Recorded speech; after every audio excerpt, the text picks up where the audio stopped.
La production vous informe que les pratiques abordées dans cette émission ne relèvent pas de la médecine et sont présentées dans un but purement informatif dans le cadre d'une démarche de bien-être.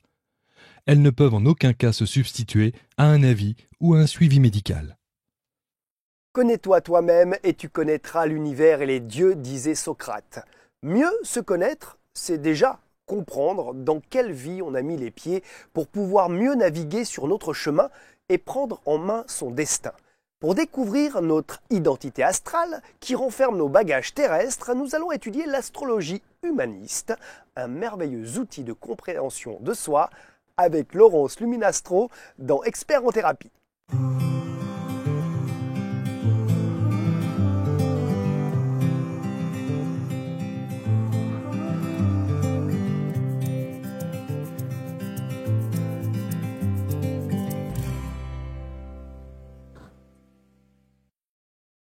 Formée à l'astrologie humaniste et à l'astrogénéalogie, conférencière et autrice de divers livres et coffrets sur l'astrologie, dont La roue de l'astro, on y reviendra.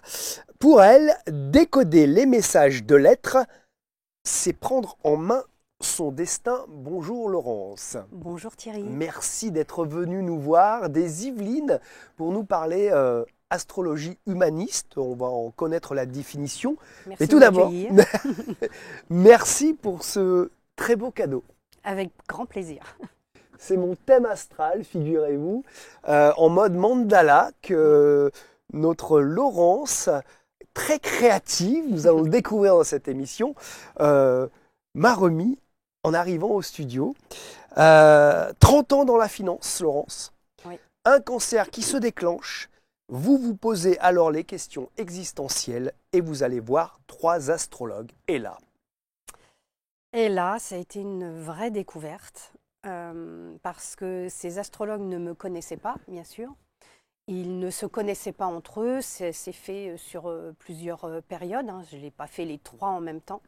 Mais ce qu'ils m'ont dit était tellement juste et tellement bluffant que je me suis dit c'est vraiment un outil de compréhension de soi et que j'ai plongé dedans tête baissée, en bon bélier, puisque je suis bélier.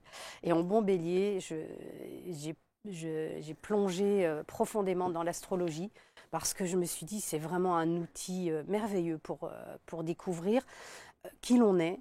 Et puis surtout pour voir un peu ce qui nous encombre, les obstacles qu'on peut avoir, les coins d'ombre qu'on a aussi dans notre vie, de mettre la lumière dessus et de mettre une compréhension dessus, ça permet de pouvoir traverser ce qu'on vit. Quand on parle avec vous, qu'on parle d'astrologie, avec certains praticiens, astrologues, on a quand même l'impression que les astres nous guident à tel point qu'on se demande si on a vraiment un libre arbitre. Alors, vous en pensez quoi? Ah, c'est une bien belle question, le libre arbitre. Oui, on a toujours un libre arbitre. Le thème astral, de toute façon, c'est un potentiel de naissance. Donc effectivement, le potentiel donne des clés. Après, à nous de les attraper ou pas, ces clés.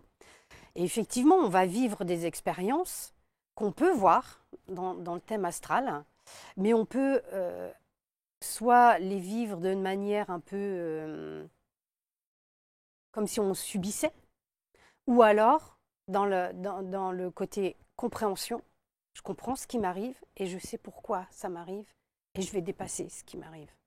Donc le thème permet de comprendre ça. Donc effectivement, il y a un petit libre arbitre. Vous m'avez dit,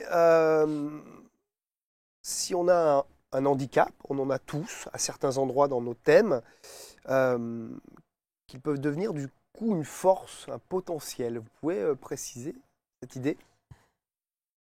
Dès lors qu'on met la lumière sur un point, un obstacle ou un point de blocage qu'on peut avoir, des peurs, des peurs qui souvent sont inconscientes ou on n'arrive pas à savoir pourquoi on a telle et telle peur, le fait de mettre un éclairage sur ce point-là permet de mieux le comprendre. Et quand on comprend quelque chose, on peut plus facilement le dépasser. Que si on ne comprend pas, on peut se laisser déborder par tout ce blocage-là et ne pas réussir à dépasser parce qu'on n'est pas dans la compréhension.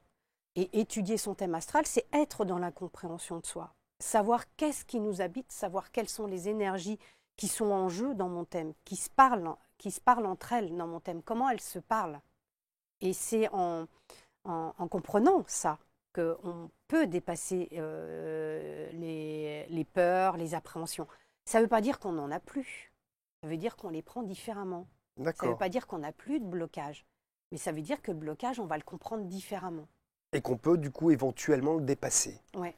Alors j'affiche à l'image vos ouvrages. On en parlera plus en détail à la fin de l'émission.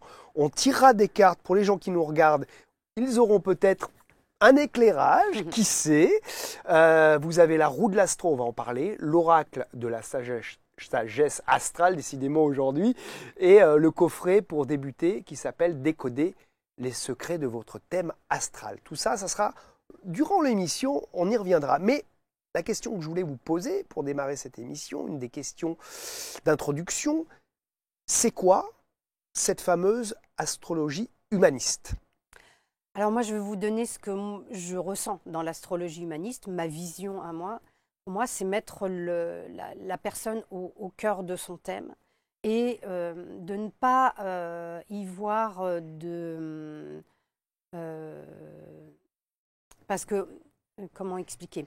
Il y a des astrologies qui disent, des astrologues ou dans l'astrologie un peu classique, on va dire qu'on a des planètes qui ne sont pas au bon endroit, qui ne sont pas dans les bons signes, qui ne sont pas dans leur signe de prédilection. En astrologie humaniste, tout est juste en fait. Si cette planète-là, par exemple Mars, qui logiquement est plus à l'aise dans un signe comme le bélier, puisque Mars domine le bélier, et qu'il se trouve en cancer, eh ben, Mars va quand même s'exprimer en cancer. Et on trouve une logique autour de ça. Donc il n'y a pas de mauvais thème, il n'y a pas de bon thème, il y a le thème qu'il faut pour la personne, ce qu'elle est venue expérimenter dans cette vie-là. C'est ça que vous utilisez beaucoup comme terme, expérimenter. Oui. Passer par un processus de transformation, d'évolution, un thème évolutif. Alors, en quoi le thème est évolutif ? Est-ce que mon thème, quand j'avais 20 ans, est différent de celui que j'ai aujourd'hui ? Déjà, votre thème de naissance. On a un thème de naissance, oui, qui est tout notre potentiel, au moment, parce que le thème de naissance, c'est au moment où on pousse son premier cri dans le ciel, les planètes, elles sont positionnées d'une certaine manière, et c'est une photographie du ciel. Et là, les planètes nous donnent des indications. C'est comme j'explique sur mon site, c'est comme une boussole. Et d'aller décoder et d'aller décrypter ce que les planètes, à l'endroit où elles sont dans notre thème, ça nous donne notre potentiel. Mais les planètes dans le ciel, elles continuent à bouger. Elles continuent à tourner dans le ciel. Donc ça évolue. Elles évoluent. Donc à 20 ans ou à 30 ans, vous avez les planètes dans le ciel qui vont venir faire des aspects dans votre thème natal. Donc, elles vont venir vous challenger dans votre thème natal. Quand vous avez un Pluton qui est la planète de la transformation, de la calcination et de la planète où on doit aller transformer quelque chose, mais avant de le transformer, de calciner, quand elle touche une planète personnelle, on expliquera tout à l'heure ce que c'est, comme le Soleil ou comme la Lune, on va être challengé à ce moment-là, dans cette période-là de notre vie. D'accord, donc on a notre thème astral qui nous influence tout au long de notre vie, oui. Mais durant notre vie, il y a des choses qui se rajoutent ou qui s'enlèvent ou qui se fluidifient ou qui se densifient, qui se complexifient. Complètement, c'est ça ? en fonction des aspects que vont faire les planètes dans le ciel avec notre thème natal. Mais on a aussi ce qu'on appelle des progressions, je vous épargne tout le côté technique, c'est en astrologie, on dit un jour égale un an. Si je veux regarder par exemple à 30 ans, je regarde 30 jours après votre naissance, les planètes, comment elles sont positionnées, ça donne votre thème progressé. Et on va regarder plutôt les planètes rapides, où vous en êtes dans votre cycle, entre la phase entre le Soleil et la Lune où est-ce qu'elle en est en phase progressée. Donc là, ça donne une indication supplémentaire à aujourd'hui. Quand j'ai quelqu'un qui vient me voir pour un thème astral, je regarde son thème de naissance, mais je regarde les transits, je regarde aussi son thème progressé.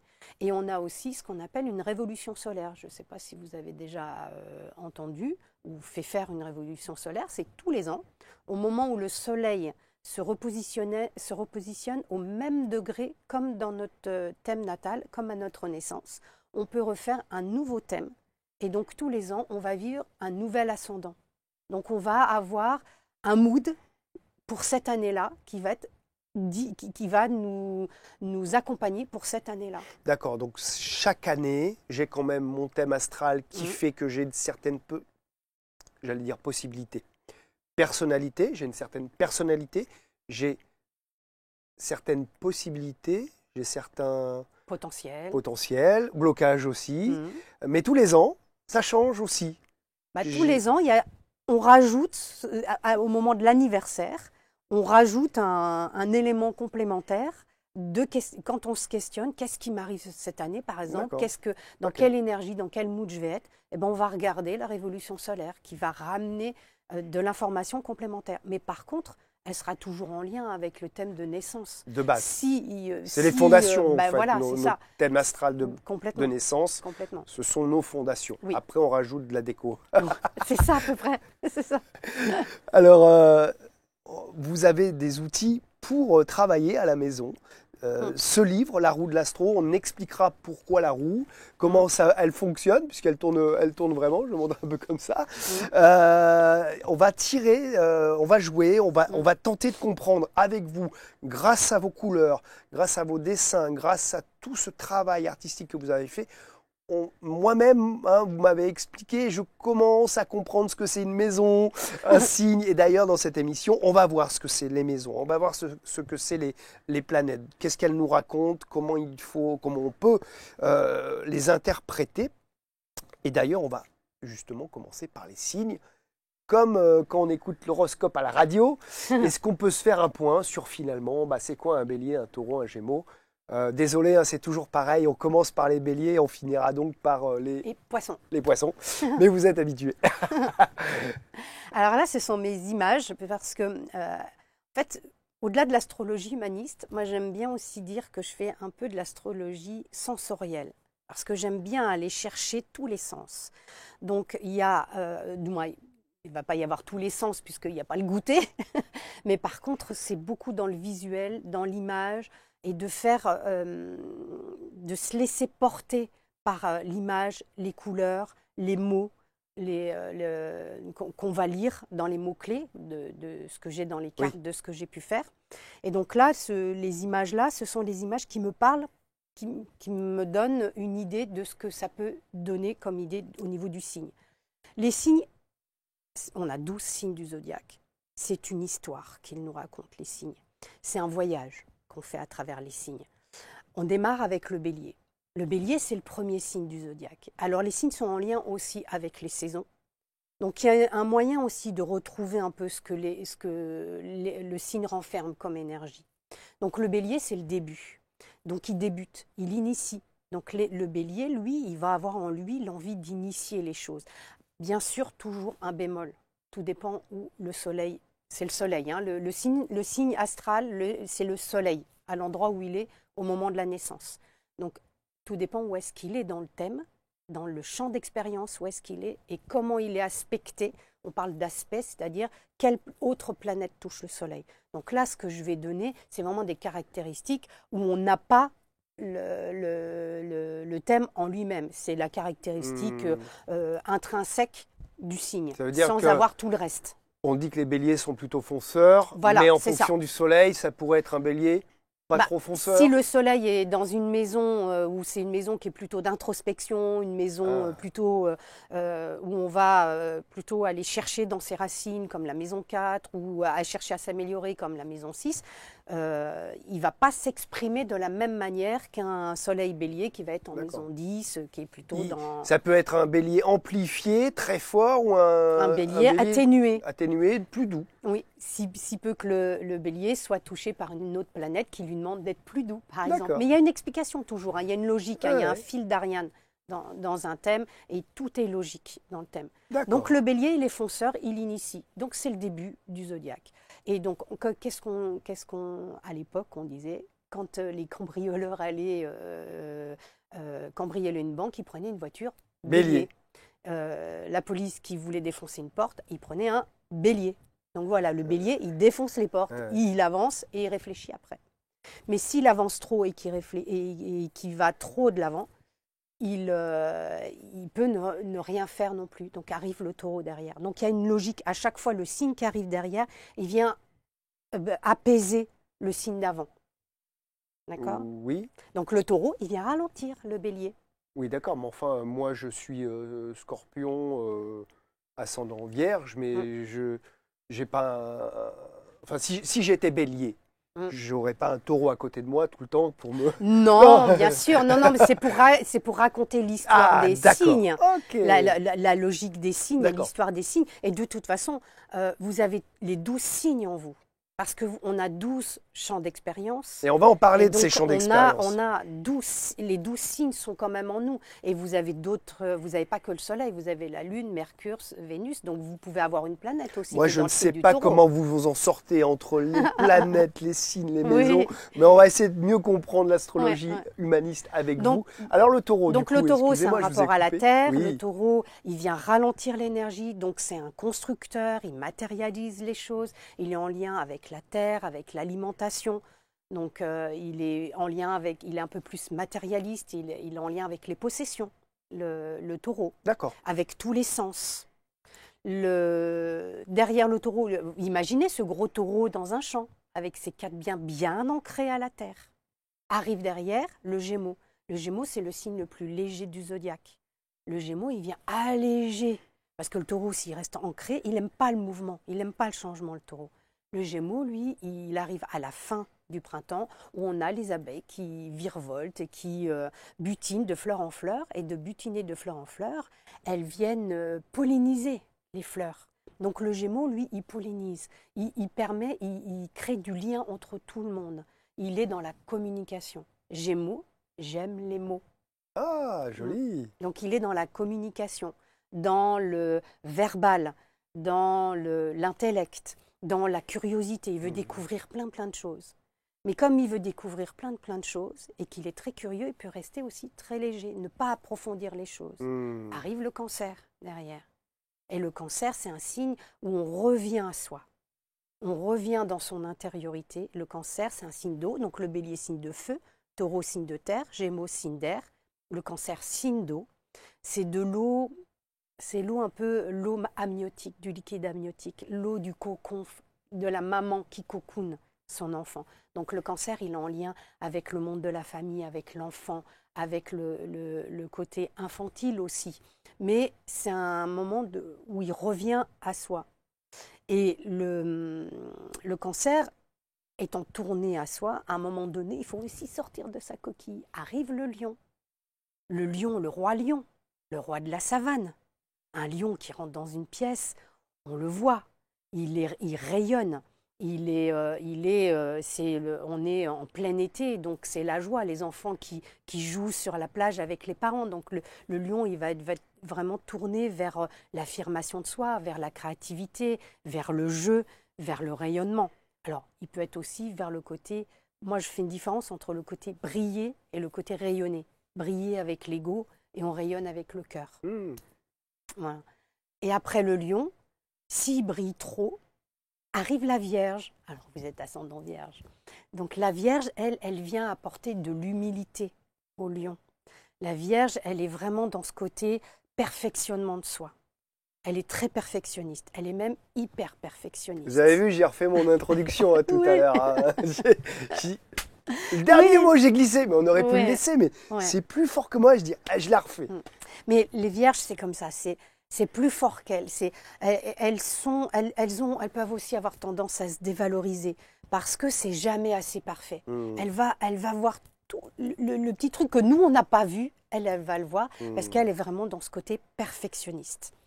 Donc, une fois qu'elle s'est améliorée, puisqu'elle est dans l'amélioration de soi. Elle est aussi en lien avec, vous voyez dans l'image, tout ce qui est quelqu'un qui a beaucoup de vierges dans son thème. Ça peut être des bonnes infirmières, des scientifiques, quelqu'un qui va chercher l'infiniment petit, les laborantins par exemple. Derrière la Vierge arrive le premier signe qui est en lien avec l'extérieur, la balance. La balance, c'est la balance, le plateau, les deux plateaux en équilibre. Donc c'est le signe qui rencontre l'autre. On est en lien avec l'autre. C'est le signe du relationnel et le signe qui va chercher l'équilibre, qui va chercher l'harmonie. C'est la conciliatrice du zodiaque, la balance. Après la balance arrive le scorpion. C'est moi. Ouais. Alors vous avez deux signes qui sont en lien avec la Vierge, elle est en lien avec l'amélioration de soi, mais le Scorpion, il est en lien avec les profondeurs et avec la transformation. Le Scorpion, entre guillemets, c'est pas péjoratif, c'est l'éboueur du zodiaque. C'est celui qui est capable de descendre dans les ombres et d'aller ramener en lumière ce qu'il trouve. Donc c'est quelqu'un qui sait ce qui se cache derrière les choses. Alors il est beaucoup dans la fusion, je ne sais pas vous comment vous ressentez ça. Il a envie de fusionner aussi avec l'autre, le Scorpion. Et il aime tout ce qui est la franchise. Et on ne peut pas mentir à un Scorpion, il le sent. Je ne sais pas si ça vous parle. Oui, en tant que Scorpion. C'est des bons psychologues parce qu'ils savent ce qui se cache dans les têtes des personnes. Et qu'est-ce qu'il apporte dans l'histoire des signes, du coup? Il apporte la profondeur, en fait. Parce que la balance, dans ce côté relationnel, elle peut s'oublier. Parce qu'elle a tellement peur du conflit. Et après, les signes se parlent en axe. La balance, elle est en face du bélier. On arrive au signe au-dessus, où on est dans le signe où on est plus en lien avec les autres. Et la balance, elle va être en lien, d'opposition avec le bélier. Le bélier, c'est moi-je. La balance, c'est moi et les autres. D'accord. Là, on parle des signes qui sont l'un à côté de l'autre. Voilà. Et il y a aussi en axe. Quand ils sont en opposé. Oui, en opposé. Et on va chercher l'harmonie sur les deux. Donc la balance, elle fuit le conflit, que le bélier ne va pas le suivre. Le fuir. Le bélier, lui, ce qu'il va fuir, c'est toutes les mondanités. Alors que la balance, elle va être dans les mondanités. Et elle va s'effacer, elle va avoir du mal à faire des choix. Donc du coup, elle va être moins dans la profondeur. Le Scorpion, lui, il va être beaucoup plus dans la profondeur. Et le Scorpion, il va être confronté à tout ce qui est aux égos de chacun, de l'un et de l'autre. Comment je rabote mon ego pour pouvoir me lier à l'autre. Donc arrive derrière le Sagittaire qui va aérer un peu toute cette énergie dense du Scorpion. Le Sagittaire, lui, c'est celui qui a la foi. Il voit toujours le verre à moitié plein. Il a confiance en lui. Toujours, bémol, en fonction de ce qu'il y a dans le thème. Là, c'est toujours l'énergie intrinsèque. On est dans du généraliste. Voilà, dans généraliste. Donc, le Sagittaire, il est en lien avec la foi, avec la spiritualité, avec l'ouverture de conscience. Une fois que j'ai raboté un peu tout l'ego et que j'ai un peu compris toute l'ombre, je peux sortir et m'expandre. Le Sagittaire, il est vraiment dans une énergie d'expansion et d'ouverture. Et il aime voyager, il aime découvrir les cultures étrangères, il aime tout ce qui est philosophie, spiritualité, comprendre, il est en quête de sens, donner du sens aux choses. Après le Sagittaire arrive le Capricorne, qui vient un peu donner de la responsabilité. Il vient un peu limiter, parce que le Sagittaire, il prend tout son espace. Il a besoin d'espace, le Sagittaire. Le Capricorne, lui, il vient un peu limiter et lui, il est dans la responsabilité. Oui, c'est bien de prendre son espace, c'est bien de vouloir s'ouvrir, mais il faut aussi avoir une certaine responsabilité en soi. Et donc le Capricorne, c'est le yogi du zodiaque. Il a deux casquettes, le Capricorne, en fonction, c'est ça un peu l'astrologie humaniste, ça va être en fonction de notre ouverture de conscience. À quel niveau je suis? Est-ce que je suis au niveau où je vis ma vie sans trop comprendre les choses? Ou est-ce que je m'ouvre petit à petit et je commence à comprendre l'univers et comprendre ce que je suis venu faire dans ce monde? Et donc le Capricorne, dans ces deux casquettes, il peut être l'ambitieux, qui a envie de gravir tous les échelons et qui a envie d'avoir une posture sociale, qui a envie de réussir sa vie et d'avoir une certaine stature. je ne sais pas si ça se dit. Posture. Posture dans le monde. Ou alors c'est le yogi qui va se retirer, qui va être sage et qui va aller méditer sur sa montagne et qu'on va aller voir pour avoir des sagesses, par exemple. Mais le Capricorne, ce sont des personnes qui ont qui ressentent la responsabilité, qui sont vraiment en lien avec ça, qui ont une certaine sagesse en eux. Arrive derrière le Verseau, qui lui est en lien avec l'humanité, il s'ouvre vraiment à tout ce qui est la liberté, égalité, fraternité. Lui, il va être au-delà des limites que peut se donner le Capricorne. Le Verseau, lui, c'est l'original du zodiaque. C'est celui qui ne fait pas comme tout le monde. C'est celui qui a mis l'idée à la minute. Ça peut être le rebelle aussi du zodiaque. Oui, complètement. Et quand on connaît les planètes qu'il y a derrière, quand on parlera des planètes, on va mieux comprendre aussi. D'accord. Et à la fin, on termine avec le Poisson, qui lui est en lien avec lui. Toutes les énergies ont été vécues. Il possède en lui toutes les énergies du zodiaque.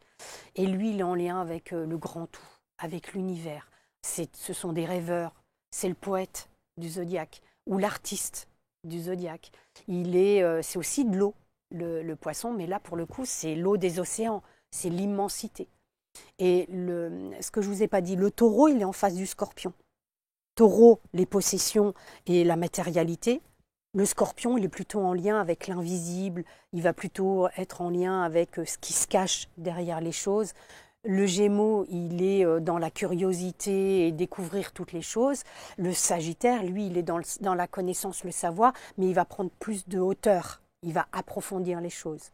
Le Cancer, il est dans le côté infantilisme, le côté je reviens à moi, je suis plutôt dans mon cocon. Le Capricorne, je me responsabilise, je me structure, je me montre au monde, j'ai une posture. Après, on a le Lion. Le Lion, lui, il est dans la créativité, je me montre, je m'affirme. Le Verseau, lui, il est en lien avec l'amitié, avec les autres. Et donc, il y a une logique, c'est que la créativité du lion, pour qu'elle puisse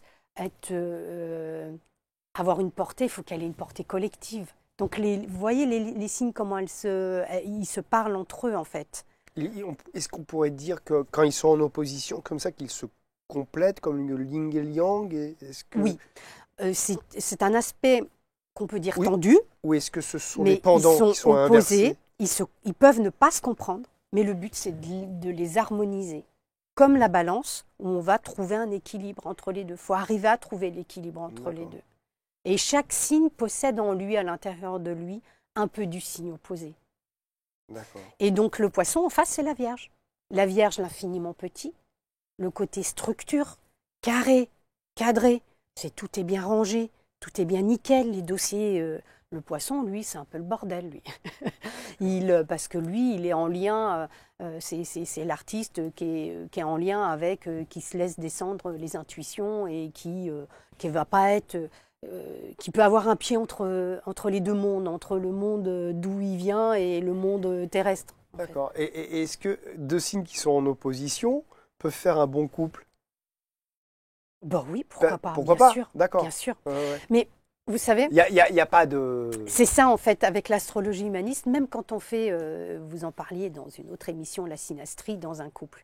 Même si vous trouvez dans un couple où les signes ne s'entendent pas trop, où ils se contrecarrent. Normalement. D'après l'astrologie. Mais si vous posez la conscience dessus, et que vous comprenez que l'autre est fait comme ça, et que voilà, les énergies vont être comme ça, on se comprend mieux, puisqu'on sait que l'autre est câblé comme ça.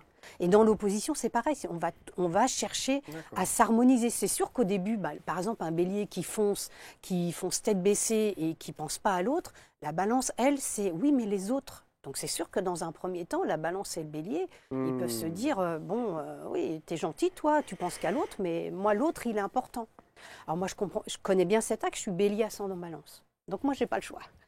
Est-ce que justement, on dit qu'à la moitié de la vie, l'ascendant prend le dessus? Alors l'ascendant, c'est une question. C'est comment je vais découvrir qui je suis. Je le découvre à la méthode, à la manière du signe de mon ascendant. Donc plus je vais contacter, l'ascendant, c'est pas inné. Ce qui est inné, c'est le signe solaire. Quand vous dites que vous êtes Scorpion, ça c'est inné. L'ascendant, c'est une énergie à contacter pour découvrir qui l'on est. Et c'est une énergie qu'on va utiliser. Donc petit, on va être façonné par nos parents, par notre environnement proche, par l'école. Et c'est vrai que souvent, on va plus se rapprocher de son signe ascendant, plus on va être dans la maturité. D'accord, ok. Mhm. Dis donc, moi, il faut être très concentré pour. Je ne sais pas comment vous vous souvenez de tout ça. On voulait parler de cette croix d'incarnation qui est pour vous, puisque une pièce de théâtre intérieur, comme vous me le disiez. Est-ce que vous pouvez rapidement nous parler de ce que vous appelez la croix d'incarnation? Alors déjà, vous parliez du théâtre intérieur. Le théâtre intérieur, c'est plus le thème astral en lui-même, avec les personnages, les lieux où les personnages vont jouer et les rôles que les personnages vont prendre. Donc ça, c'est les planètes, les signes et les maisons. C'est notre théâtre intérieur. Les planètes, c'est les acteurs. Comment elles vont jouer, c'est les signes, les rôles. Et où est-ce qu'elles vont jouer, c'est les lieux, c'est les champs d'expérience, ce sont les maisons. Donc ça, c'est notre théâtre intérieur. La croix d'incarnation, elle est issue de notre thème. Elle n'est pas dissociée du thème, mais elle met en exergue 4 des 12 maisons qu'on a. Donc c'est un peu notre socle avec notre ascendant, qui va être notre identité. Donc ça se lit toujours dans le sens inverse des aiguilles d'une montre. Donc on a toujours l'ascendant qui est à gauche. Donc c'est notre jeu, notre construction identitaire, qui l'on est.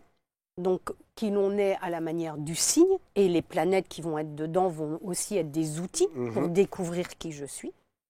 Après, on va avoir la maison 4. Donc on a le jeu, on a le suis, ce sont nos fondations. La maison 4, c'est vraiment nos racines. Plus on va être dans l'énergie, plus on va contacter l'énergie de notre maison 4, et si en plus on a des planètes dedans, ça va être nos outils aussi pour aller approfondir nos fondations, pour aller les renforcer, pour avoir un arbre pour qu'il puisse tenir bien debout. Il a des belles racines, des racines bien profondes.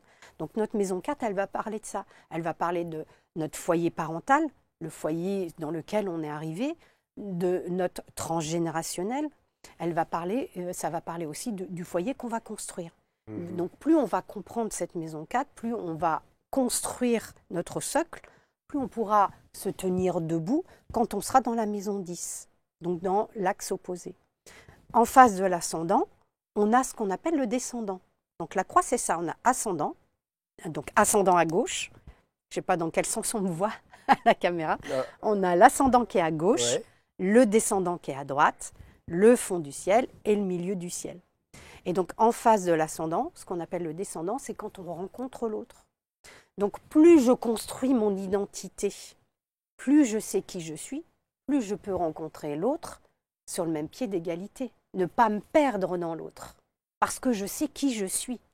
Et donc je peux rencontrer l'autre en accueillant l'autre tel qu'il est, parce que moi je sais qui je suis et je n'ai pas besoin de demander à l'autre de venir remplir des vides que je n'ai pas su remplir, parce que souvent c'est ça, hein, quand on est avec l'autre, on demande à l'autre de venir porter des choses qu'on n'a pas envie de porter. Mais plus on sait qui l'on est à l'ascendant, plus on a découvert qui l'on était, plus on peut rencontrer l'autre sur le même pied d'égalité. Et plus on a renforcé nos racines, plus on peut se tenir debout et poser notre pierre à l'édifice du monde, qui est le milieu du ciel, qui est la maison la plus haute qui est du zodiaque, hein, puisque la maison 10, c'est la maison qui est vraiment à la cime de l'arbre et qui nous fait nous verticaliser, nous faire nous positionner dans le monde, avoir notre vocation. Donc, pour que la vocation, elle soit forte et qu'elle soit empreinte de notre cœur, de qui l'on est et vraiment dans une pleine conscience, il faut que nos racines soient fortes. Donc ce sont vraiment les 4 maisons. Toutes les maisons sont importantes dans le thème. D'accord. Mais les 4 qui sont le socle et qui correspondent à notre croix d'incarnation, c'est l'ascendant, le descendant, et le fond du ciel, et le milieu du ciel, comme on voit là. Ah, merci. On va passer avant d'aller voir les maisons et les planètes et les énergies, un visuel de thème astral, ce qui, moi, me fait toujours rêver. Et on va prendre le vôtre. Est-ce que vous pouvez nous expliquer, quand on n'y connaît rien, en quelques mots, comment lire un thème astral, cette boussole céleste pour nous guider sur notre chemin terrestre, dites-vous? Alors, un thème astral, comme je disais tout à l'heure, il se lit toujours dans le sens inverse des aiguilles d'une montre. Donc, on a toujours, alors en fonction des sites sur lesquels vous allez pour avoir, parce qu'il y a plusieurs sites pour tirer soi-même son thème astral, et puis au niveau des astrologues, on a des logiciels professionnels, et donc en fonction du logiciel, soit, vous voyez, il est délimité, des fois il y a le A, il y a un A, AS, AC, qui est au niveau de... Je peux me lever pour montrer? Oui, bien sûr. Ça devrait marcher. On va essayer. Je donc regarde. Ici. Ouais, on ne voit Là, pas trop. voilà. Mais sur la flèche noire. La grande flèche noire qui est à gauche, qui traverse c'est l'ascendant. D'accord. Voilà, c'est ça. Et donc, ça se lit toujours dans le sens inverse des aiguilles d'une montre. Et la première maison correspond à l'ascendant. Et donc, elle démarre toujours à gauche. D'accord. Et après, vous allez voir, vous voyez des 1, 2, 3, 4 en chiffres romains. Oui, comme des chiffres d'horloge, oui. Voilà, c'est ça. Et donc, ça délimite les maisons. Donc, on a 12 maisons. D'accord? Ok. Donc, qui sont tout autour de la roue. Et après, à l'intérieur, vous avez les signes avec les sigles. Ok. Après, il faut connaître les sigles. Alors, par exemple, moi, je vois ça. Comment je sais quel signe vous êtes? Admettons que c'est moi qui ai fait voilà, j'ai imprimé ce thème. Comment je peux le décrypter? Là, vous pouvez me décrypter votre propre thème, votre signe, votre... D'accord. Comment on fait? D'accord. Alors, déjà, il faut connaître les sigles des planètes. Donc, le signe dans lequel on est, je vous ai dit tout à l'heure, c'est le Soleil.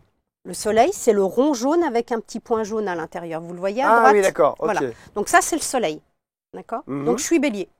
Il est dans le signe du Bélier et il est dans le champ d'expérience de la maison 6 chez moi. Vous voyez? D'accord. Le Soleil, c'est ça. Ok. Donc moi, quand vous dites je suis Scorpion, il faut regarder le Soleil dans votre thème.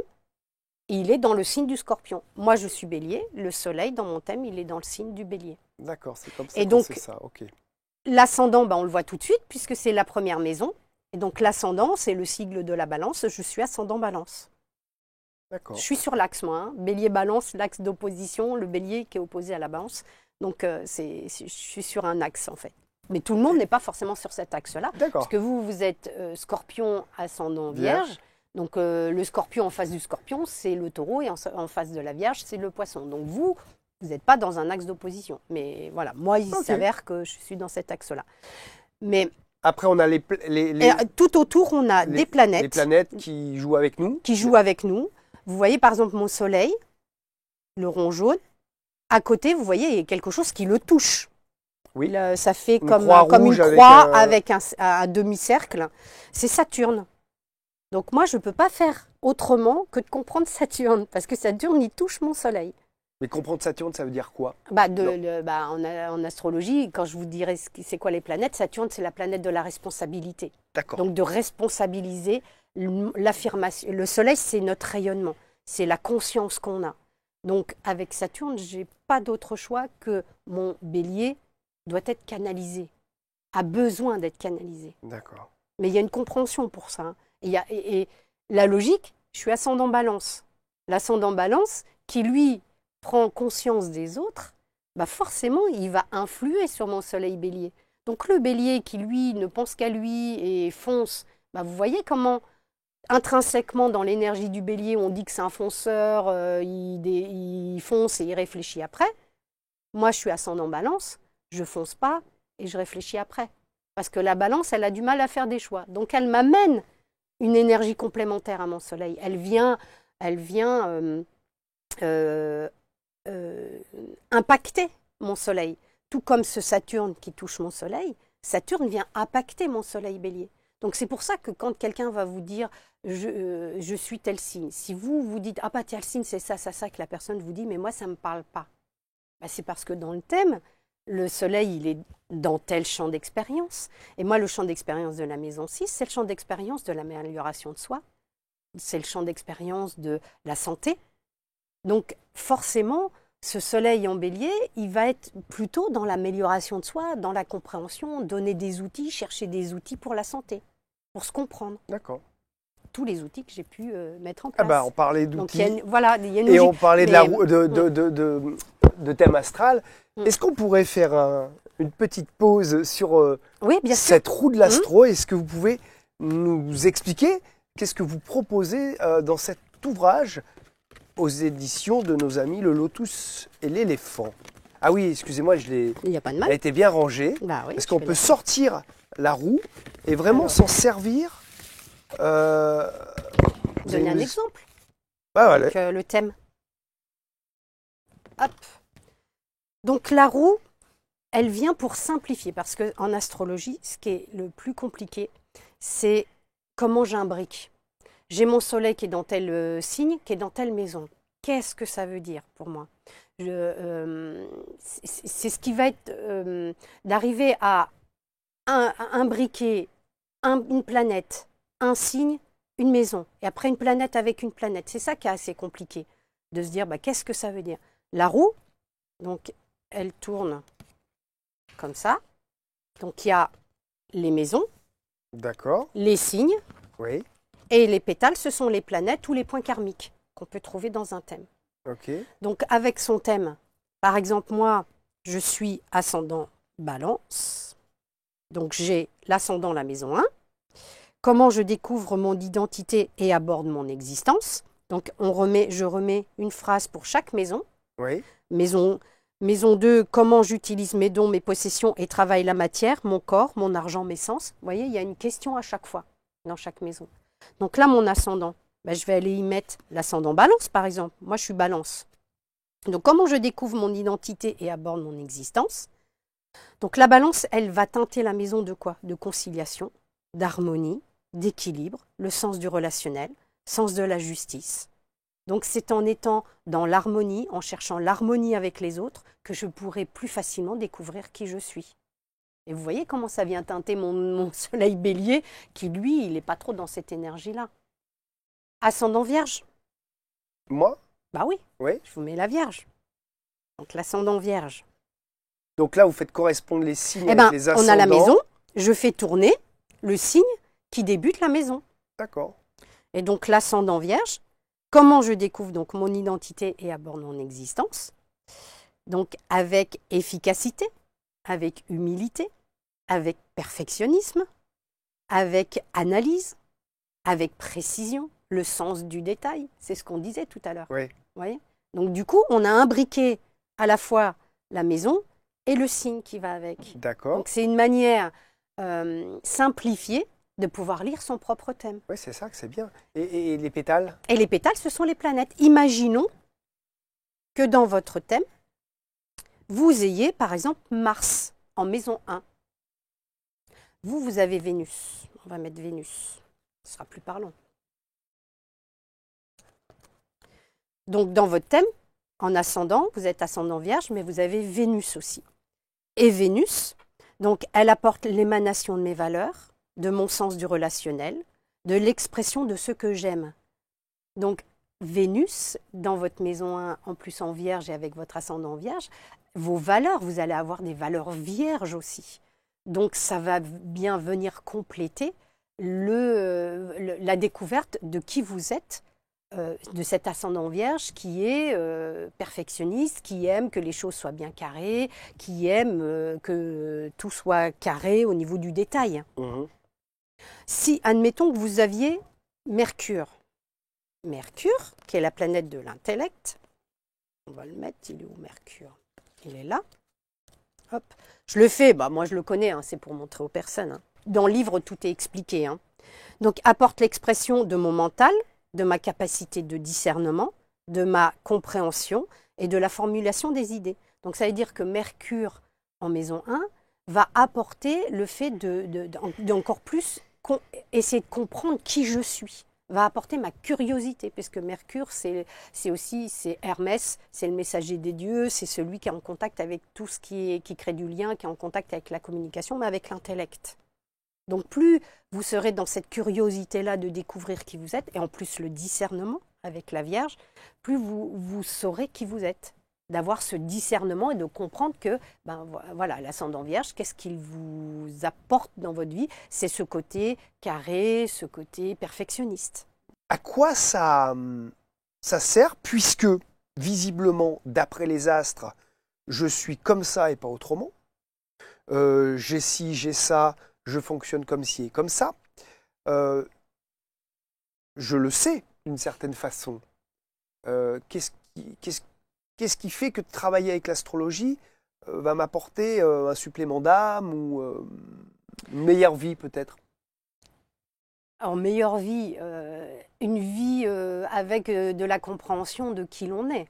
C'est parce que oui, on peut dire je suis ci, je suis ça, mais on peut avoir des blocages, on peut avoir des peurs, et l'astrologie va aller voir dans le thème pour donner une compréhension. Oui, c'est pour ça que en boucle, tu vis toujours telle et telle expérience, parce que dans ton thème, il y a tel et tel aspect qui nous indique cela, et c'est quelque chose à dépasser. Donc on peut effectivement toute sa vie ne pas se poser de questions aussi. D'accord. Mais plus on s'ouvre et plus souvent c'est quand on a des obstacles. Moi c'est ce qui m'est arrivé quand j'ai eu quelque chose, c'est ce qui m'a ouvert à essayer de comprendre pourquoi ça m'arrivait. Mais ça me permet aussi de mieux me comprendre et aussi de mieux comprendre pourquoi je réagis à telle et telle chose. Et du coup, et de tout de suite switcher. C'est-à-dire que je comprends, oui, je sais où je suis, je sais, c'est tel point dans mon thème qui s'allume là, à ce moment-là, à cette expérience-là, et pouf, je switch et je reviens à autre chose en fait. Disons qu'on peut, se connaissant, on peut mieux se maîtriser. Bien sûr. Ok. Ça me va. Ça me va. Dans ma vision, hein. Non, mais moi, si. Je n'impose rien, c'est ma vision. Non, mais je comprends bien que quand, je sais pas, admettons, je suis un petit peu colérique, par exemple, et si je sais que ça vient de mon thème astral ou d'une partie de mon thème ou quoi que ce soit, et que je me vois me mettre en colère, je dis, oula, d'accord, ça fait partie de toi, mais là, tu le sais, tu le vois. C'est peut-être pas forcément très bon de se mettre toujours en colère, donc cette fois tu vas te calmer un petit peu mon petit bonhomme. C'est ça, c'est avoir confiance de qui on est. Voilà, c'est ça. Et puis c'est surtout, la colère, elle vient d'où? Elle vient peut-être de quelque chose, d'une expérience qui revient, qui est récurrente, et qui du coup on ne la comprend pas, donc on a toujours le même mécanisme, donc on va se mettre en colère. Mais une fois qu'on comprend que cette expérience-là, peut-être elle est dans le thème, il y a quelque chose, il y a un blocage, il y a quelque chose, un aspect qui vient dire que c'est normal que c'est récurrent, jusqu'à ce que je comprenne. Parce que les événements, c'est pas méchant, l'univers n'est pas méchant. Ouais. L'univers nous invite, nous amène des événements pour qu'on puisse les dépasser. Et une fois qu'on les comprend et qu'on sait notre mécanisme, l'événement n'a plus besoin de venir. Parce qu'on l'a compris. Alors justement, vous parlez d'expérience, ce sont les maisons. Vous dites que les maisons, ce sont 12 champs d'expérience en fait. Et on n'a pas tous les mêmes. Alors, on a tous 12 champs d'expérience. Ah, on a tous les mêmes champs d'expérience. Oui, mais en a, ils sont... Mais tout dépend dans votre thème où sont vos planètes. Voilà. Donc, il y a des champs d'expérience qui vont être allumés, d'autres qui vont être moins allumés, moins mis en avant dans votre thème, parce que il y a des champs d'expérience où vous n'aurez pas forcément des planètes dedans. Parce que vous pouvez avoir peut-être 3-4 planètes dans un même champ d'expérience. Là, pour le coup, ce champ d'expérience-là, il va avoir de l'importance dans votre vie. Et c'est pour ça que de le dire, on va mieux comprendre pourquoi ce champ d'expérience-là, il nous appelle tout le temps dans notre vie. Parce qu'on y a notre Soleil, notre Lune, ou Mercure, ou Vénus, on a 4 planètes, on a... Et alors, en un mot par maison.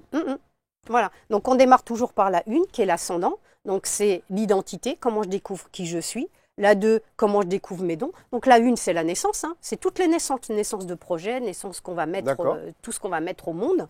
Et on se met au monde soi-même aussi. Ouais. Donc, la maison 1, c'est je découvre mon identité. La maison 2, je découvre mes dons, mes possessions, tout ce que je peux avoir pour me faire pour grandir dans la vie. En maison 3, je découvre mon environnement proche, je découvre mes frères et sœurs, je découvre, c'est de l'apprentissage, ma communication. En maison 4, je découvre mes racines, on voit bien les images, en plus elles sont parlantes. Je découvre mes racines, mon foyer parental, mon foyer conjugal, mon foyer intérieur aussi le mien. Mais en quoi c'est une expérience? C'est-à-dire... c'est des champs d'expérience, c'est comment vous... En fait, c'est une question, les maisons, c'est toujours une question. Et comment vous allez réagir face à tel champ d'expérience, c'est le signe qui va dire. Et quels outils vont vous aider à œuvrer dans ce champ d'expérience-là? Ce sont les planètes. Donc c'est un questionnement. C'est dans votre vie. Dans votre vie, vous expérimentez vos possessions, vos dons, tout ce que vous avez en vous pour grandir. Vous allez expérimenter votre apprentissage, votre communication. Vous allez expérimenter vos racines, votre foyer parental, votre foyer conjugal. D'accord. Et peut-être que quelqu'un qui n'a pas la maison 4 allumée aura moins de relations avec sa famille, par exemple? Ce sera moins mis en exergue, c'est-à-dire ce sera moins mis en valeur. Mais ça ne veut pas dire qu'elle n'aura pas le champ d'expérience de son foyer, mais il sera moins mis en valeur dans le thème. Mais le thème, elle pourrait être questionnée par les transits. Vous voyez? Parce que tout bouge dans le thème. Donc, dans votre thème de naissance, vous pouvez ne pas avoir de planète en maison 4, mais peut-être qu'aujourd'hui, s'il y a Saturne, qui est le censeur du zodiaque, qui est celui qui nous demande de faire nos devoirs dans le champ d'expérience, s'il passe votre maison 4, vous allez avoir un questionnement, des événements qui vont vous arriver dans votre maison 4.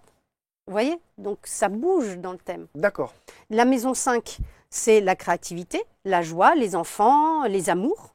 La maison 6, c'est l'amélioration de soi, c'est le perfectionnement, c'est la santé, c'est le travail au quotidien, les tâches ménagères, le travail quotidien. La maison 7, et tout ça, c'est les maisons sous l'horizon, de la 1 à la 6, c'est soi sur soi. Et à partir de la maison 7, on rencontre l'autre. La maison 7, c'est le couple, on officialise, on se marie ou on crée une association avec quelqu'un. Ou pas, si je n'ai pas trop ma maison 7 allumée. C'est ça oui, que mais vous pouvez être en couple quand même avec la maison 7, même si elle n'est pas allumée. Le couple, il va vous questionner. Mais ça ne sera pas très important pour moi. C'est pour que je Peut-être. comprenne bien à quoi les maisons... parce que vous me dites qu'on a tous les 12 maisons, mais elles ne sont pas tous stimulées de la même façon. Voilà, complètement. Donc c'est pour ça qu'il y a des gens qui vont être moins impliqués dans le couple et plus dans l'artistique s'ils ont plus de 5. Bien sûr. C'est ça, ou des personnes, s'ils ont beaucoup de planètes en maison 10, quand on va la voir, vont être plus dans ce champ d'expérience-là. Mais ça ne veut pas dire que vous n'allez pas faire de couple, vous n'allez pas être en couple s'il n'y a pas de planète. Ça ne veut pas du tout dire ça. Ça veut pas dire ça. Par contre, ce qu'on va regarder, c'est le signe qui est au début de la maison. Et ça va être la manière dont vous allez entrer en relation avec l'autre. D'accord. Et ce que vous allez rechercher chez l'autre. L'énergie que vous allez rechercher chez l'autre. Ok. Voilà. Et la maison 8, une fois qu'on a rencontré l'autre, on n'est plus 2, on est 4. Parce qu'on est soit l'autre, notre ego, l'ego de l'autre. Donc en maison 8, on va un peu raboter notre ego et on va rencontrer l'ombre de l'autre. On va scoltiner l'ombre de l'autre. Et comment je peux co-créer avec l'autre? Parce qu'en 7, on se rend compte, mais il faut l'approfondir tout ça. Et qu'est-ce qu'on va co-créer ensemble? C'est ça la maison 8. Quelle richesse on va co-créer ensemble? D'accord. Après, en maison 9, on va s'expandre, on va voyager, on va s'ouvrir à la spiritualité, à la religion, à la philosophie, on va faire des grandes études, par exemple. La maison 10, on va se positionner, la maison la plus haute dans le zodiaque, on va se positionner, c'est la maison de notre vocation. Donc effectivement, quelqu'un qui a beaucoup de planètes en maison 10, le champ d'expérience de la vocation et de positionnement social va le questionner beaucoup. Parce qu'il y a beaucoup de planètes dedans, donc forcément c'est un champ d'expérience qui va questionner, où il va y avoir des événements, où il va y avoir des choses. Il va plus y aller, quoi. Voilà, par exemple. complètement. D'accord. La maison, c'est la maison de l'amitié, de la fraternité, des projets pour le futur. Et la maison 12, c'est la maison où c'est bon, on a fait tout le voyage et c'est le champ d'expérience où on va se mettre plutôt en retrait, on va plutôt se mettre on va avoir, si on a beaucoup de planètes dedans, on va être plutôt connecté à l'univers, au monde invisible, à la méditation. On va être plus en retrait. C'est une maison. Alors après, il y a des maisons qui sont plus karmiques que d'autres. La maison 12, c'est aussi la maison de l'enfermement. C'est la maison où on s'éloigne des choses, en fait.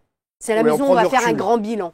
D'accord. Voilà. La Une maison int- 6, on va faire un petit bilan. La maison 12, on va faire un grand bilan. Une sorte d'introspection, Oui, on complètement. pourrait dire Voilà, ça. c'est ça. D'accord. Et les planètes, alors vous avez un schéma assez sympathique et coloré pour nous expliquer. Alors, c'est quoi les planètes? Et là, ce sont, d'après vous, hein, d'après l'astrologie, ce sont les outils qui vont nous permettre d'explorer nos expériences, Oui. d'expérimenter. D'expérimenter. Donc les planètes, surtout donc là j'ai mis que les planètes individuelles, les planètes personnelles. Donc ce sont des planètes, alors en astrologie, les planètes rapides, pour faire le tour du zodiaque, comme elles sont rapides, elles nous appartiennent, elles nous appartiennent pas les planètes, mais elles sont, on les appelle individuelles. Donc ça va du Soleil jusqu'à Vénus. Après, à partir de Mars, Jupiter, ça commence à être des planètes. Mars aussi, elle est personnelle. À partir de Jupiter et de Saturne, ça devient des planètes un peu plus. On s'ouvre à la société, plus sociétale. Et les transpersonnels, c'est plus, c'est générationnel parce qu'elles mettent très très longtemps à faire le tour du zodiaque. Donc Pluton qui va rester plus de 14 ans dans un même signe. Donc on va être toute une génération à avoir Pluton dans le même signe. Donc là, je vous ai mis, c'est plutôt les planètes personnelles qui sont nos outils et qui sont une représentation de ce qu'on a en nous. Donc le Soleil, c'est notre plexus solaire, c'est notre rayonnement, c'est notre conscience, c'est ce qu'on est venu rayonner dans ce monde. Les personnes ne sont pas forcément dans leur soleil.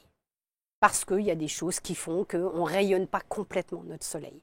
Mais c'est ça, c'est vraiment notre conscience de cœur, c'est ce qu'on est venu vraiment déposer dans ce monde, diffuser dans ce monde, avec le soleil. Après, on va avoir la lune. La lune, c'est notre monde émotionnel. C'est nos besoins, c'est notre réaction instinctive. On marche sur le pied, la manière dont je vais réagir à la manière du signe de la lune. C'est nos besoins sécuritaires. Quand je veux me sentir en sécurité, je vais me réfugier à l'endroit où se situe la lune, dans le champ d'expérience, et dans le signe. Donc, pour connaître la lune de quelqu'un, il faut vivre avec la personne. On ne peut pas savoir, parce que c'est vraiment son monde émotionnel, son monde intérieur. Mais en quoi la lune est mon outil? Parce que ça va être toutes vos émotions. Ça, c'est un outil, les émotions? Ben oui, bien sûr que c'est un outil, les émotions. Comment vous allez réagir dans ce champ d'expérience-là? Avec la Lune, vous allez réagir de manière émotionnelle. C'est les émotions qui vont parler dans ce champ d'expérience-là. Donc ça reste des outils aussi. D'accord. Bien sûr. Et la Lune, dans le thème, elle représente aussi, en astrologie, elle représente aussi l'énergie de la mère. Comment on a vu notre mère, comment l'enfant a capté sa mère. Donc ça peut donner aussi une indication du relationnel qu'on a pu avoir avec la mère aussi, de comment on l'a ressenti, la maman. Après, on a Mercure. Mercure, c'est notre cerveau. Alors, la Lune, ça va être le cerveau limbique, non, reptilien.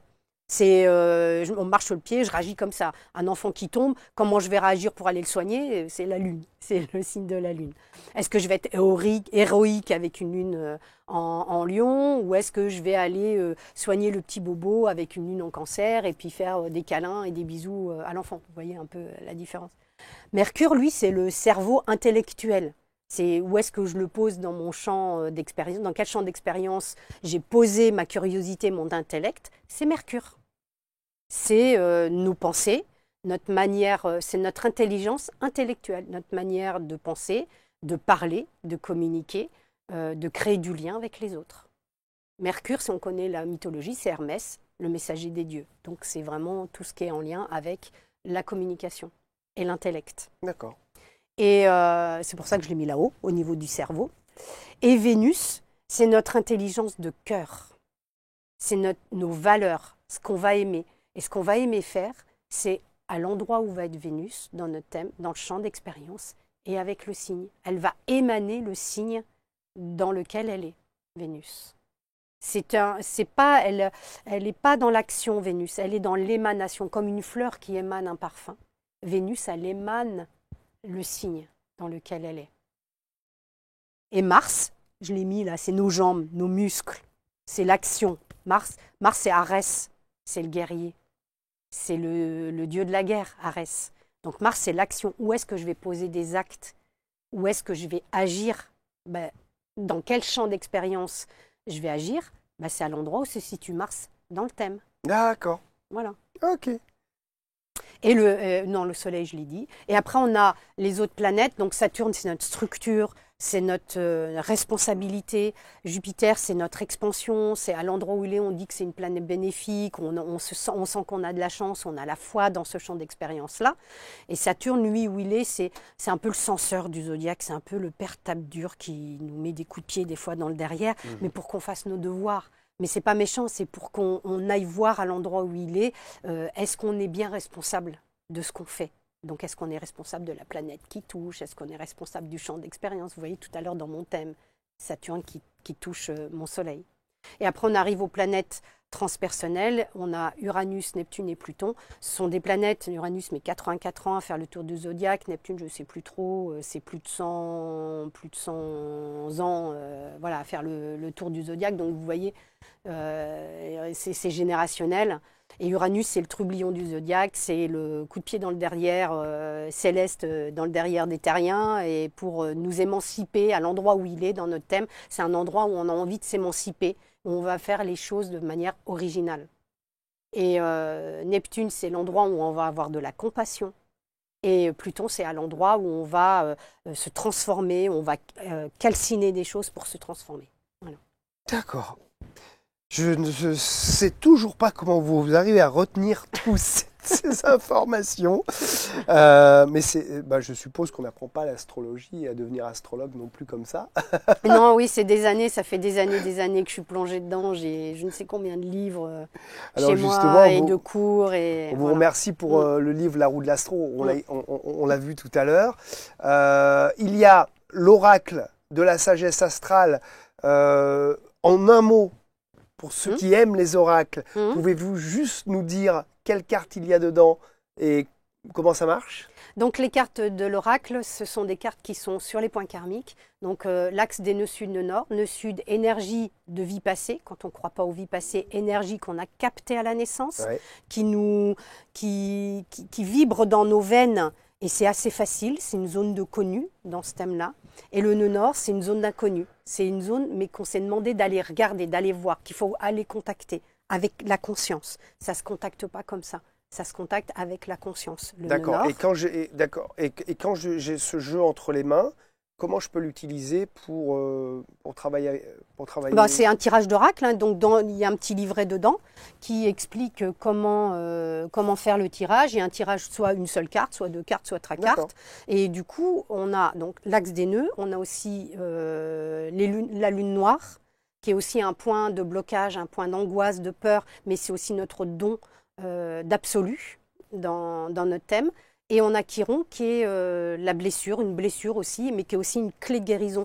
Il a le dessin d'une clé, Chiron, dans le thème, et c'est une clé de guérison. Et du coup, les cartes, elles nous mettent en contact. On peut avoir son thème avec soi, et du coup, on peut avoir une explication complémentaire. C'est-à-dire qu'on va regarder, il y a toujours au début un petit texte qui nous met en lien avec notre thème. Si on a cet axe-là dans notre thème, si on a la lune noire dans notre thème, qu'est-ce que ça veut dire? Et après, il y a la guidance. Si on a tiré cette carte-là, qu'est-ce qu'elle veut nous dire dans notre questionnement? D'accord. Voilà. Et enfin, décoder les secrets de votre thème astral. Alors je disais, ça ressemble à un jeu de société, mais c'est plutôt un jeu de travail personnel. On est tout seul face à ce plateau, avec le... Alors c'est un plateau, là je l'ai mis en grand, pour que vous l'ayez en grand, mais il y a un plateau qui est dans le coffret, mais ce n'est pas forcément que personnel. On peut s'amuser en famille aussi. Donc on a un plateau qui est ici, donc moi je l'ai mis en grand pour que ce soit plus visible. On a des jetons, j'ai personnifié les planètes, parce que... si je vous parle de Pluton, d'Uranus, Mars ou Vénus, vous ne savez pas ce que ça veut dire. Mais quand vous voyez le personnage, on voit tout de suite dans quel univers on est.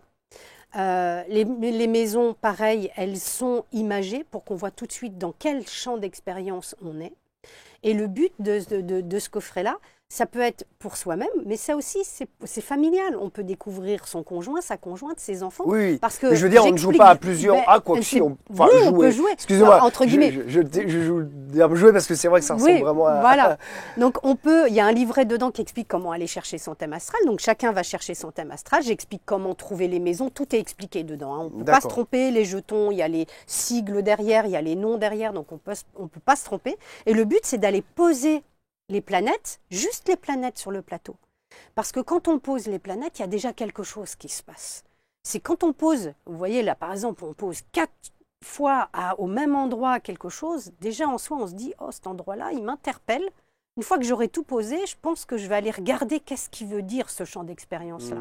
Et du coup, le but c'est d'aller chercher la carte, les planètes en question, mais juste que de cet endroit-là. Parce que si vous commencez à sortir toutes les cartes, tous les jetons, c'est comme si vous sortiez votre thème, par où je commence.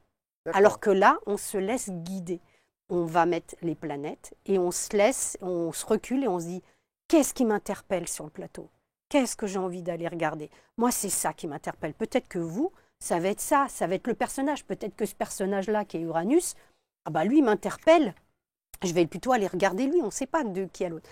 Et du coup, on va sortir les cartes et on va s'imprégner des mots-clés, des phrases qui sont mises, de tous les mots-clés, des images. Et une fois qu'on a bien compris ce que ce champ d'expérience-là, ce que ces planètes-là nous demandaient à cet endroit-là, eh ben on peut reprendre et on refait un autre endroit. Et on fait petit à petit tout son thème comme ça. Et pourquoi il y a des dés? Et on peut jouer. C'est-à-dire que au lieu de se laisser guider, se dire bah, qu'est-ce qui m'interpelle dans mon thème, on peut lancer les dés. Et comme il y a 12 maisons, il y a 2 dés. Donc on peut aller jusqu'à 12. Ouais. Donc là, 4 et 4, 8. Et bah, du coup, je vais aller me dire, je vais aller regarder la 8e maison. Qu'est-ce que j'ai dans la 8e maison? Et je vais prendre la carte de la maison 8, les mots-clés. J'ai lancé les dés, il n'y a pas de hasard. Si j'ai laissé les dés et que c'est sur la maison 8... On a dit qu'on peut-être, il n'y a pas de hasard, on aurait un message, peut-être que on ne l'avait pas prévu, que peut-être que cette carte va nous parler, là, à moi, puisqu'on l'a tirée. Il n'y a pas de hasard. Alors la maison 8, j'expérimente l'ombre de l'autre et découvre ma puissance de transformation. Donc la maison 8, c'est le champ d'expérience où qu'est-ce que je vais pouvoir co-créer avec l'autre? Quelle richesse je vais pouvoir co-créer avec l'autre? Mais comment je vais raboter aussi mon ego pour pouvoir être sur le même pied d'égalité que l'autre?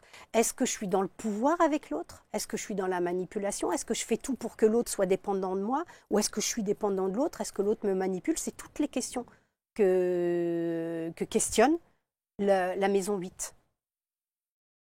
Donc, j'expérimente l'ombre de l'autre et découvre ma puissance de transformation. Donc, c'est vraiment se questionner pour être en symbiose avec l'autre, peut-être, Bien sûr. Pour fonctionner avec l'autre. Bien sûr, pour co-créer avec l'autre. Le but, c'est ça. En fait, c'est quoi le but? C'est de savoir qui l'on est, de remplir soi-même tous ces blancs, tous les cases là qu'on n'arrive pas à remplir. Parce qu'une fois qu'on est plein de soi-même, on ne va pas demander à l'autre de nous remplir. On va accueillir l'autre tel qu'il est et on va ne plus être dans un relationnel de dépendance ou de manipulation ou de pouvoir. On l'entend souvent sur un même pied d'égalité. Qu'il faut être plein de soi, ne pas avoir besoin de l'autre pour être heureux avec l'autre. Bien sûr. Pour être sur le même pied d'égalité et pour être en co-création avec l'autre. Sinon, il y a un déséquilibre. L'un profite de l'autre ou l'autre profite de l'un, ou tire un peu, ou il y en a un qui donne trop, l'autre qui prend trop. C'est ça. Et c'est déséquilibré. C'est ça. Et du coup, là, par exemple, la maison 8, on pourrait dire, bon, là, on a notre thème. Bah tiens, c'est la 8 qui m'a appelé. Bah, j'ai pas de planète dedans, mais c'est la 8 qui m'a appelé. Bah, je vais regarder ma maison 8 à moi. Quel signe est dedans? Quel signe démarre la maison 8? Et du coup, je vais prendre la maison 8, je vais prendre le signe. Et est-ce que ça m'interpelle dans ma vie, dans mon quotidien, dans ma vie avec l'autre? Est-ce que c'est une énergie qui me parle? Voilà. Donc, on peut s'amuser comme ça à se laisser guider, mais bon, il n'y a jamais de hasard. Oui, oui, oui, oui, c'est comme un super oracle, quoi, finalement. Ouais, voilà, complètement. Oui, parce qu'on peut aussi tirer les cartes, hein, si ça vous intéresse, on peut aussi tirer Alors, les cartes. je préférais enfin, chacun fera le choix Ouais, voilà. pour, s'il veut s'offrir un de ces beaux objets. Merci pour celui-ci que vous m'avez ramené. Donc, c'est mon vrai thème astral à Ouais. moi, en mode mandala, puisque vous êtes créatif. Vous proposez aussi, donc, Oui. du coup, pour à la maison, c'est bien de l'avoir avec soi. Bah c'est- oui, on s'imprègne et puis on s- ça donne un objet, du moins joli, du moins je trouve que ça égaye. C'est ça très très permet beau. de Je suis se- très heureux que vous s'imprégner. m'ayez. Je m'y attendais pas. Merci. Je savais que vous le faisiez, ce type de thème artistique. Mais non, je voudrais pas tirer de cartes supplémentaires parce que je voudrais plutôt tirer deux ou trois témoignages au hasard pour voir quand même les gens qui travaillent avec vous. Quelques mots de Karine. Laurence rend notre thème astral vivant. Cela nous permet de rentrer complètement dedans. Je recommande. C'est incroyable. Je recommande. Et il y a également Sophie qui vous dit: tu as su capter l'essence de ma naissance, me la retranscrire divinement pour qu'elle fasse sens. Cette carte devient le fil rouge de ma quête grâce à ta lecture. Merci à la femme passionnée qui m'a ouvert les portes de son savoir. Donc ça, c'est pour des thèmes que vous faites. Analyse des thèmes astro-individuels et de couple. Vous faites également des ateliers de découverte de l'astrologie, des ateliers créatifs pour fabriquer son propre livret astral, et vous donnez des conférences, des cours particuliers. Toute votre vie, donc, l'astrologie. Est-ce qu'avant de se quitter, vous voulez rajouter un dernier mot, un message à passer qui serait le vôtre, non pas celui des cartes? Alors, déjà, merci de m'avoir accueilli. C'est vraiment toujours un plaisir de pouvoir parler de ce qui nous passionne. Et moi, ce que j'ai envie de faire passer comme message, c'est de se connaître, d'être vraiment toujours dans cette compréhension de soi.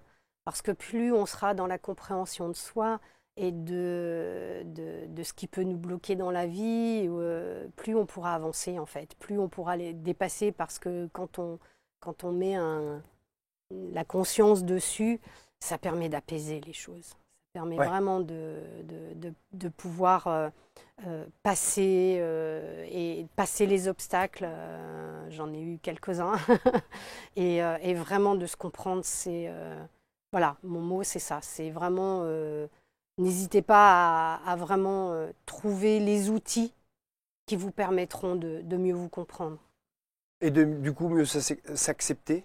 Ben oui, bien sûr. Accepter ses faiblesses, c'est le mot qui me vient, mais voilà, c'est ces choses qu'on peut faire avancer. Et bien comprendre aussi nos grandes qualités, pourquoi pas les développer encore. Merci beaucoup Laurence d'être venue nous voir dans Expert en thérapie. Merci d'avance pour vos commentaires et partages. Merci de nous suivre de plus en plus nombreux sur ABC Talk, et à très bientôt dans Expert en thérapie.